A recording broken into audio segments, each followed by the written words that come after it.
Thanks for listening to Gossip with Celebrity, brought to you by Celebrity.com. This week we talk about the royals. We end with our weekly feature, the comments of the week. The stories, photos, and tweets we talk about can be found at Celebrity.com/podcast under episode 186. Hi, I'm Katie, the founder and editor of Celebrity.com, and I write as Celebrity. And I'm Chandra, I'm the head writer for Celebrity, and I write as Kaiser. So we've been off for about 3 months, and that's the longest we've taken off, I think, since we started in January of 2019. And thanks for everybody who said you missed us and you were wondering where we were.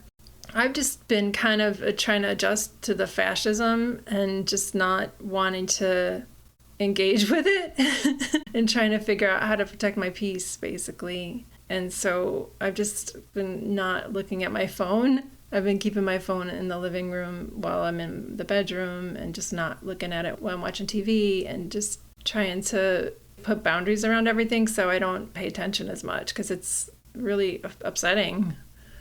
Yeah, I still haven't watched the news. I'm not going to either.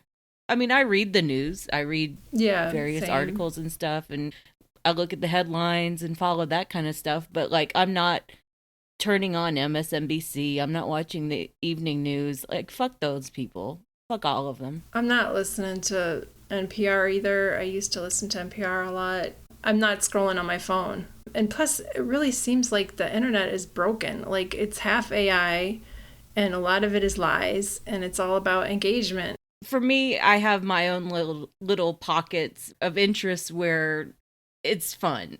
I enjoy social media for like tennis, gossip. Yeah, that's that kind of stuff. Yeah. Like I'm largely following an entire sport on social media. Yeah, so that's fun. I'm able to compartmentalize and kind of have a siloed fun experience in some ways. Yeah, nice.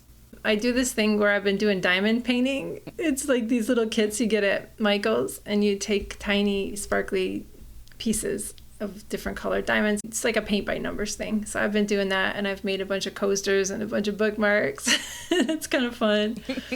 I've been doing line dancing and Zumba, and I enjoy that. That's nice. So I'm also watching TV, like normal. I watched Andor on Disney Plus. That was really good. It's by the guy who made Bourne Identity, all the Bourne movies. Yeah. Tony Gilroy or something. Yeah. I really enjoyed that. That is a little too timely. It hits really close to home. And I'm watching this medical drama on Netflix called The Resident. My mom watched that. She really liked that show. It's excellent. Excellent. I'm in the last season now. I watched like 5 seasons of it. I just binge it. So, are you watching anything good? Yeah, so I watched The Better Sister. Jessica Biel is the star, and she produced it. Nice. Like, I've really come around on Jessica Biel. She's a good producer. Okay. She finds interesting material to produce and star in.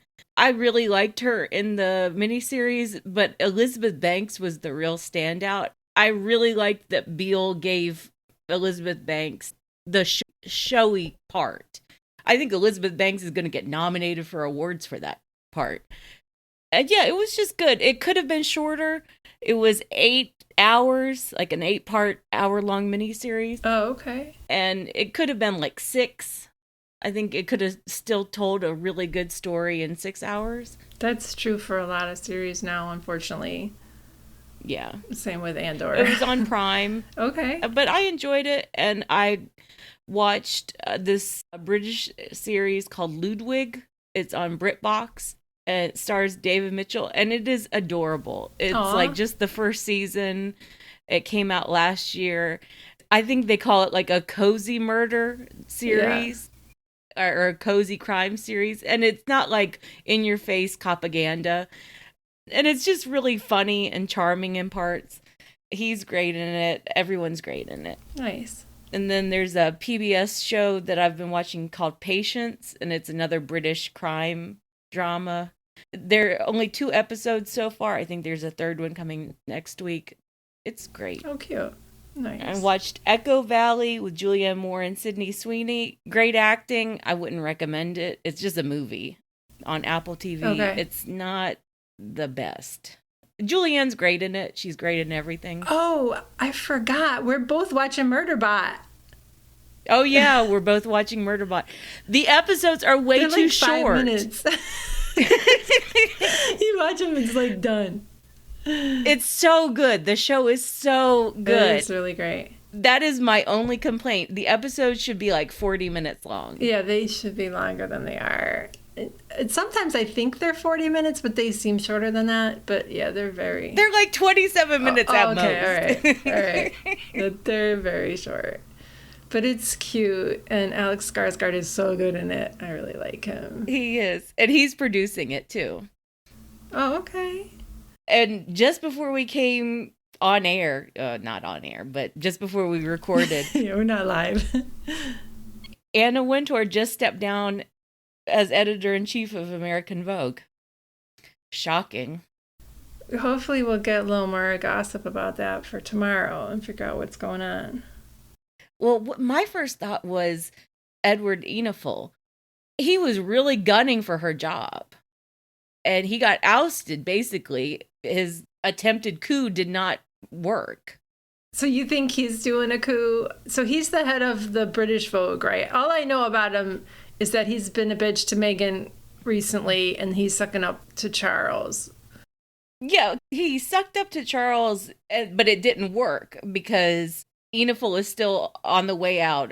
He already stepped down from the editor-in-chief of British Vogue.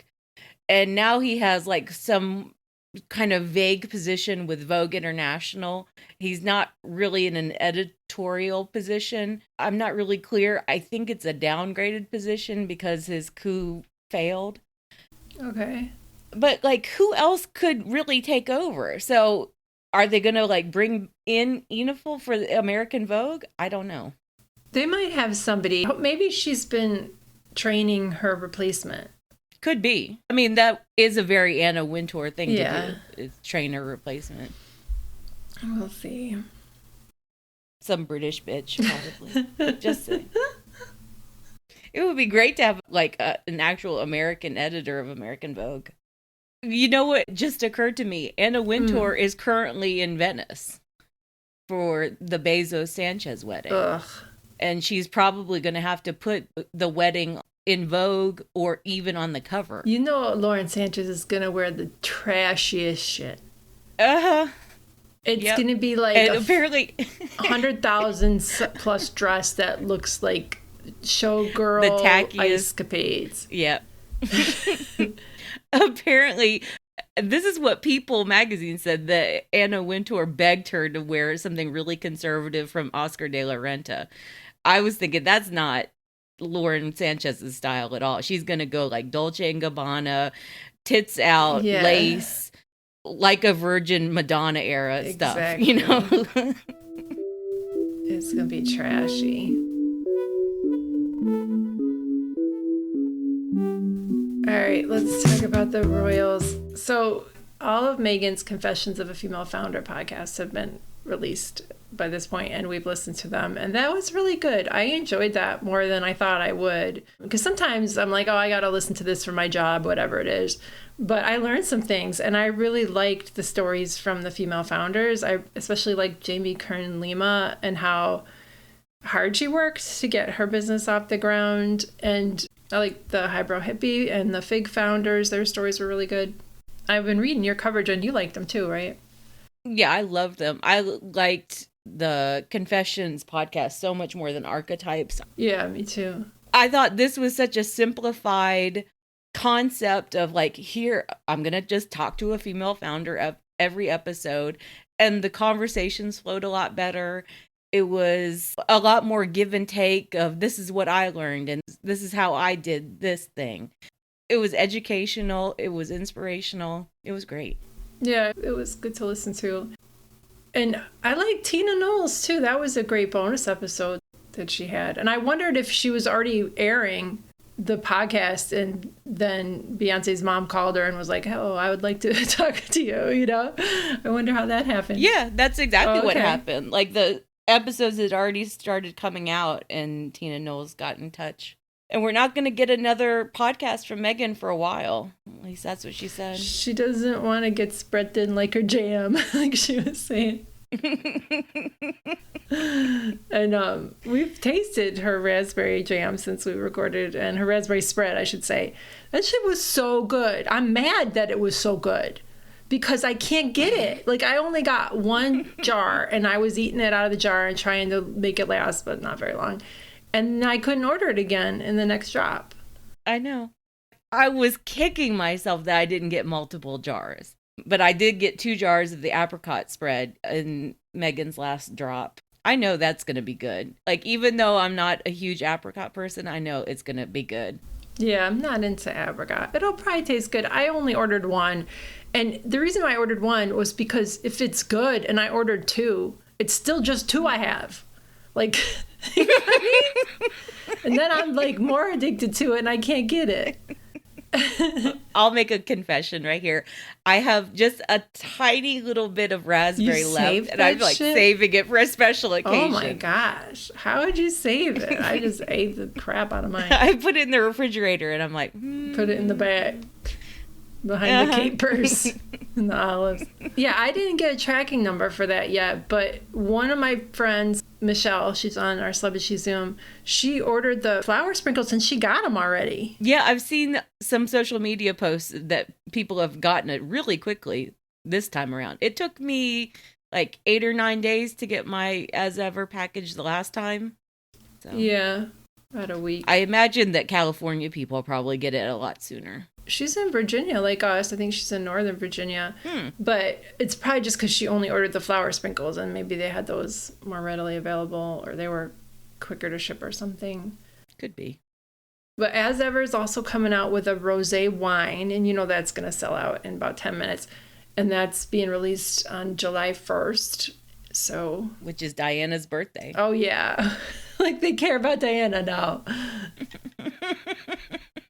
I mean, it's also a special anniversary for Harry and Meghan. Like, they started talking to each other and, like, they met the very first time on July 1st. Okay. And that's probably what she was thinking of. Yeah. And also it aligns with when they could release it. Exactly. But yeah, she's going to sell out. I mean, I think the AsEver line has the potential to be huge and hugely profitable for Meghan. But if she's like really goes all in with the alcohol business, she's going to make money. Yeah, she's going to make so much money off of that. Well, I tell you, back when I used to drink, the Coppola wine is really good. You know, he can't make movies anymore, so he might as well. Yeah, he owns a huge vineyard. Yeah, his wine was really good. Drew Barrymore's wine, I never tried it, but I heard it was trash. So I'm sure Meghan will do well with this. We're not going to taste it. Neither of us drink, but, you know, other people will get it and let us know. Yeah, I was never much of a wine drinker when I did drink, but I did like some rosé, but I only drank the cheap shit. The Coppola Merlot was really good. I used to drink the Crawford, what's her name? I don't know. I used to drink Chardonnay too. The Crawford Chardonnay or whatever. So Meghan's also done 2 long podcast interviews on other people's podcasts, and those were really revealing too. She talked about AsEver and what she's gone through, and she's been posting to Instagram as well a lot. Like, she doesn't care. It's great to watch. And the post that she's still getting publicity for is when she was pregnant with Lily dancing in the hospital to baby mama with Harry. She was overdue or something and had to... Yeah, she was a week overdue. She was in the labor or delivery room, and they were trying to get Lily to, you know, start moving, get out. Meghan and Harry just started dancing a little bit. And he put that in Spare. He wrote about that they danced in the delivery room. Yeah, it was cute and funny and, like, just kind of harmless. And the tablets had a fit. It was so dumb. It's like, you're mad that she had joy 4 years ago. And then today, we record on Thursdays, we saw that 2, like, reality stars were at the King's Trust event, that Jamie Lang and his pregnant wife, Sophie Habu. And they did that dance, although they were just dancing. They weren't really able to look like Harry or Meghan's moves. Like they couldn't do the same moves on the staircase at a palace reception. You're not supposed to take video at the palace receptions. Yeah, you're not supposed to take personal photos either. They staged a whole ass video, then posted it on Instagram, and then the royal family, which is the Buckingham Palace social media account, and the King's Trust Instagram account, they both commented on that Instagram. With like little side-eye, winky, laughy emojis in a joking way. I checked the Instagram because I was like, no, that can't be real. That somebody made that up and put it on Twitter. It's real. Like, how dare they? Yeah. This is so dumb. They're always about protocol. And sorry to interrupt you. Go ahead. No, I was just going to say, like, the larger issue this year, especially, has been the British press making mountains out of molehills of like the smallest details. And like, I kind of knew that they were going to freak out about the baby mama dance video. Like, it actually shocked me a little bit that Meghan even posted it. I was like, wow, she really doesn't give a fuck. Good for her. But like the way that they've like glommed on to like these random quotes from various interviews and her podcast, they turn it into week-long scandals, and it's over nothing. They want it both ways. Like, they want to freak out about it, but then they want to capitalize on how popular she is and act like they're cool with it. Exactly. After they've freaked out for like a week and a half. And the way that the British media handled those two maiden Chelsea bitches dancing at the palace, it was like, oh, they're mocking Harry and Meghan. When I first saw it, I was like, they're not mocking Harry and Meghan. They're like copying them. They're just doing something that they think is cute, which Harry and Meghan also did. Yeah, it could have been a homage if it wasn't so tied to the royal family freaking out about it. Yeah. And like the way that the palace reacted and the King's Trust reacted and the way the media reacted and the way that like the maiden Chelsea people aren't saying anything in defense of Harry and Meghan, that makes me believe that it was like some sort of setup. Yeah. It was intended to mock, quote unquote, Harry and Meghan. Ugh, they're so dumb. They're so dumb. It's like when Meghan said she had to only wear specific colors, and then Kate had everybody, she said she couldn't like wear the same color as other royal women, and Kate's like, oh, let's all wear the same color to the concert. It's so juvenile. They think it's some kind of flex as well, that they're constantly reacting to various things that Meghan says or does. Like, that's not a flex. You're paying obscenely close attention to everything she's doing. Exactly. You guys are absolutely insane. So Meghan talked about that video on the Aspire podcast with Emma Greed, and I wanted to play a clip from that because she pretty much explained her reasoning behind posting it. That's you in a way that we kind of haven't been able to see you before. And I did like a little secret cheer because I was like, well, that's what I kind of want to see from you. Like, I want to see that happiness and that honesty and that, like, I don't give a But also, by the way, that wasn't yesterday. No, true. That was 4 years ago. So it's also a really great reminder that with all the noise or whatever people do, there's still a whole life, a real, authentic, fun life that's happening behind the scenes. I'm just grateful that now, being back on social as well, I have a place where I can share it on my own terms. On your own terms. So yeah, she's like, okay, I had fun 4 years ago. Here's a little clip from that. And they all freak out. That Camilla Tominey woman, she called it a sexy slut drop. I was like, Jesus Christ. She's super pregnant. Like, she was very big pregnant. And she was just being a goofball, you know? Uh-huh. And like, Harry was the goofier one in there. He was like shaking his ass with his pregnant wife. I mean, they're just two of the biggest dorks. Yeah, they're cute together. It's cute. What is the big deal? Yeah. They match each other's freak, and their freak is but they're also dorky. like super attractive, you know, charismatic, rich people. Yeah. It's nice. It's great to see them together. So this week we heard that Prince George, he turns 12 next month, that he's going to go to Eton That was the boarding school that Harry and William went to. Charles didn't go there. I didn't know that. Yeah, Philip didn't want him to go to Eton. And Lord Mountbatten really did want Charles to go to Eton. And Philip sent Charles to like Scotland to this really terrible boarding school where Charles was like mercilessly bullied. That's rough. So Charles has always been very pro Eton, so that's why his sons went to Eton. Oh, okay. That makes sense. In regard to Prince George, I looked through our archives and I found a story from January 2019 saying that Kate wanted George to go to Marlborough, which is her co-ed day school. It has been a years-long soap opera about schooling, and Kate has always maintained that she wants her kids to be in co-ed schools, and she really is anti-boarding school. That's fair. That's really fair. I think it's fair as well, and I think it's interesting that she's put up this big of a fight. This woman doesn't fight about most things. Well, that's to her credit. She's fighting for her kids. Yeah, and I think it's an important fight. I think it was a fight she was always destined to lose when it came to George. But I think her fight will probably mean that Louis ends up going to a co-ed school. She'll probably get her way, and Louis won't go to Eton. That's going to be a while, though. Yeah. Well, George will go to Eton next year, I think. Yeah, because he'll be 13 next year. I don't know. Yeah, not next school year, as in 2026, the fall.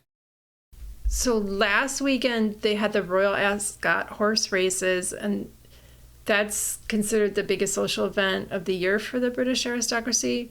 And Kate pulled out at the last minute. And there was so much drama over that. It was a big deal. There were stories in the Daily Beast that the palace staff were bewildered and worried. And then, sources said that Kate was tired after the Trooping the Colour and Garter Day events the previous weekend and onto Monday, and that she has good and bad days. And that's understandable. We don't know what kind of health stuff she's going through. But when you have an invisible illness like that, you pay for it if you overexert yourself and you get tired. And if she would have just said that from the start, I'm so sorry, I feel really tired. If she would have said that from the start, it would have been a better message. Exactly. It shows that they didn't learn the proper lesson last year. Yeah. They were still trying to be squirrely. They were still trying to play fast and loose with what was really going on. Now that we're more than a week past it, I think it probably was that she was just tired and she didn't want to go out on a hot day and stand around and have to mingle with people for hours at a time.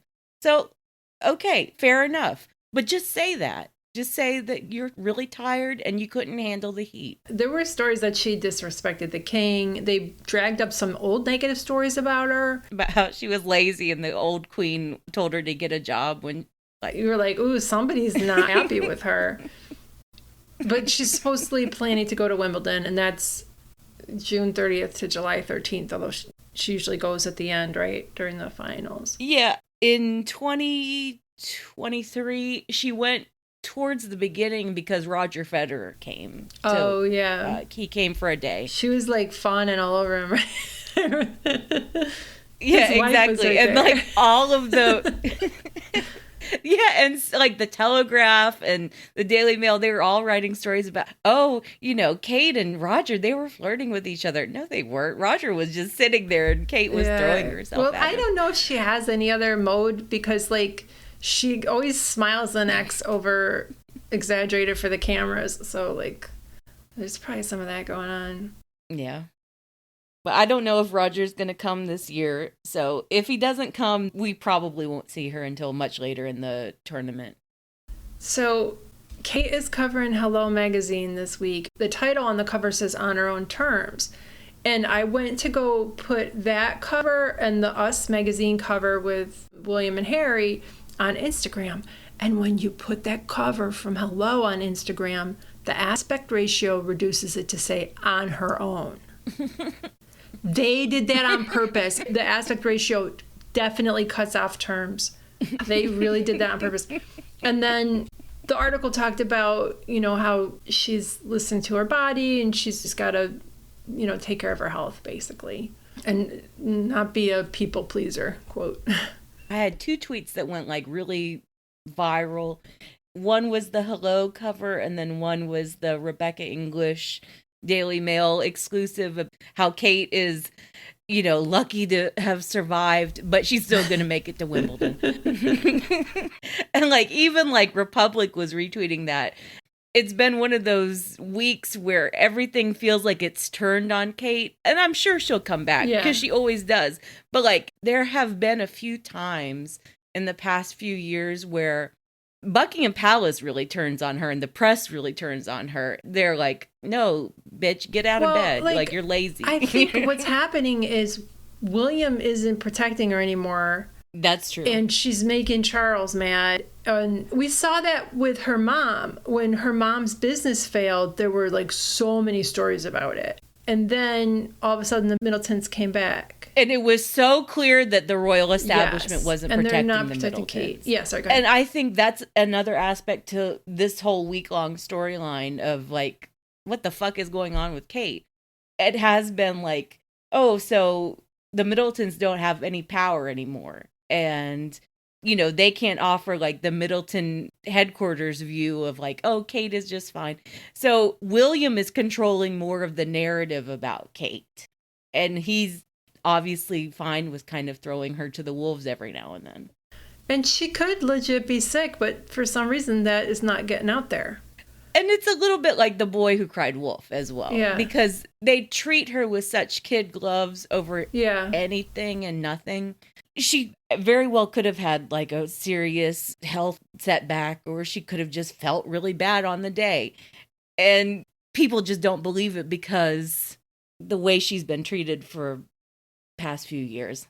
And the way that they handled her last disappearance. Exactly. And they minimize everything. That's another thing too, is that when these people are actually legit really sick, they don't want to admit it. It's this stiff upper lip thing, and it's considered a personal failing to admit it. So they downplay it, and you don't know what's true and what's not. I am still astonished by the way that they have spoken about Princess Anne and the traumatic injury that she suffered last year. Yeah, she had a full concussion and she couldn't remember stuff, and then they sent her out the next week. Yeah, with bruises still on her face. And she still cannot remember it. That's a seriously traumatic brain injury. And she still doesn't know anything that happened to her. No one else does either. And I swear her personality has changed. They don't let these people rest. No. Well, they let Kate rest, but they don't let Anne rest. Yeah, it's very bizarre. So then there's also William and Harry on Us magazine, and the articles about the same bullshit we've heard for a long time. William's mad at Harry because he left. And, Harry was supposed to have his back and be his scapegoat. And then William had his 43rd birthday, and there were all these stories about his plans to be king and what he's going to do and how he's going to revolutionize the monarchy. He just can't wait for his dad to die. One of the funniest things, it wasn't that funny, but it was important to point out. So Harry gave that interview to BBC News after he lost his security case in the UK. Yeah. And he says, I don't know how much longer my father has. Buckingham Palace freaks out. They're like, this is not helpful. Stop talking about the king's health, when the king is going to die. Just stop talking about all of it. William did not say a fucking peep because all of his PR is about, this and this and this is going to happen when my dad dies. He's not approaching it from a sympathetic angle Harry. He's more I'm going to make some changes once he's out of the picture. So the one thing the brothers agree on is that Charles is profoundly unwell and that neither one of them knows when he's going to pass, but it's probably going to be soon-ish.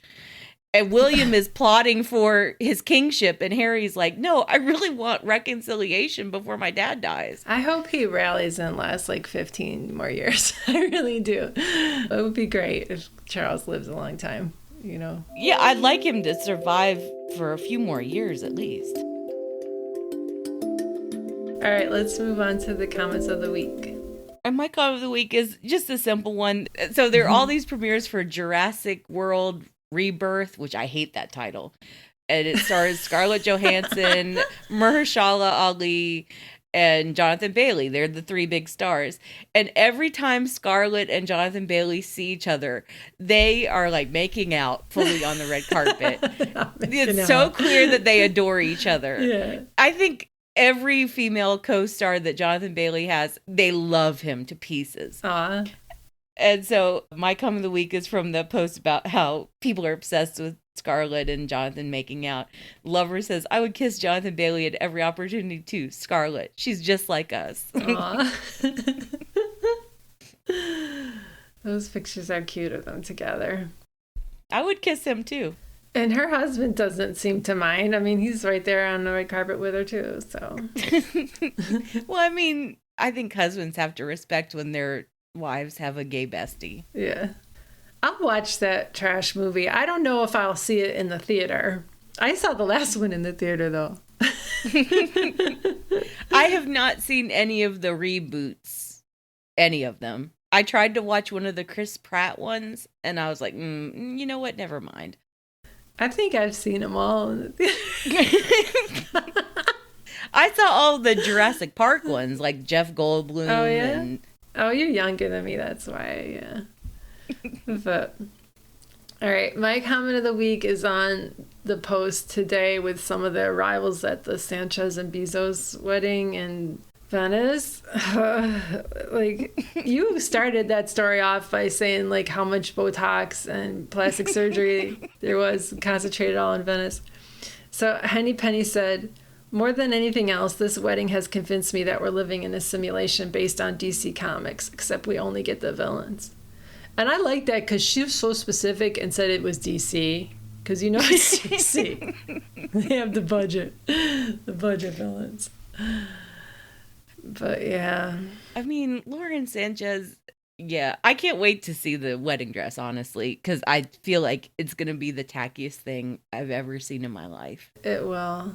Did you see their wedding invitation with like the clip art? They had little... No. I'll send it to you. I'll put a link in this post. They had like butterflies and like a little bridge, and it looked like clip art. My friend Michelle was talking about it in the Zoom, and I looked it up, and I was like, oh my God, it's just as bad as she says. It's like that meme, graphic design is my passion. Yes, it's oh my gosh.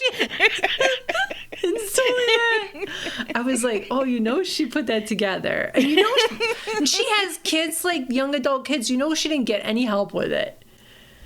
It's so bad. Well, I mean, they've hired a bunch of wedding planners and like they have tons of people around them, staffers. I find it really weird that everything feels so half-assed and like they're changing plans at the last minute. And I don't know, that everything just looks so awful. That's probably just their vibe. Like, you can't buy your way out of your personality, you know? Your fundamental tackiness. Like, yeah. They're having foam parties. Like, what?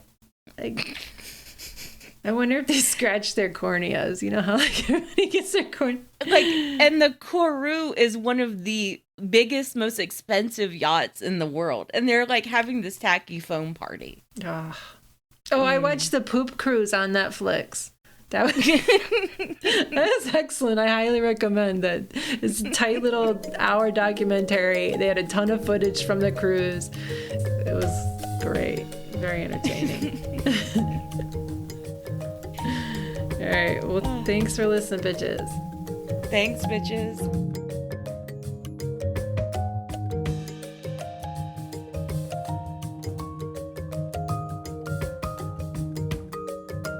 Thank you for listening to the Celebrity Podcast. Please rate, review, and subscribe wherever you listen. If you like us, please turn off your ad blocker when you visit our site. You can text us or leave a voicemail at 434-218-3219. Our music is from AA Alto, Maiden, and via Premium Beat and Sound of Picture. Thanks again.